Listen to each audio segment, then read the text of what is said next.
እንግዲህ አብይ ከመጀመሪያው ጀምሮ ደከመኝ ሰለቸኝ ሲል አላውቀውም። ቻይና አብረን ሄደናል። የራሳችን ሚሽን ነበረን ከኢንዱስትሪ ፓርክ ጋር የተያዘ ለሀገሪቱ እንደ ፕሮፖዛል እናቀርብ የሚያስፈልጉ ብዙ መሪዎች ብዙ ኃላፊዎች የተሳተፉበት መድረክ ነበር።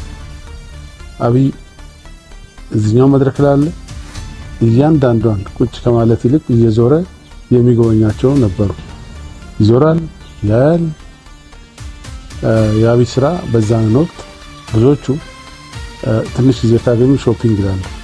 ብዙዎቹ ትንሽ ጊዜ ካገኙ እንደዛ ይላሉ። አብይ ግን እያንዳንዷን ለምንድን ነው መንገድ እንደዚህ ሆነው? ለምንድን ነው ህንጻ እንደዚህ ሆነው? ለምንድን ነው የአይቲ ፓርኮች እንደዚህ ሆኑት ብሎ እያንዳንዷን የመዞር የማየት ነገር ነበረው።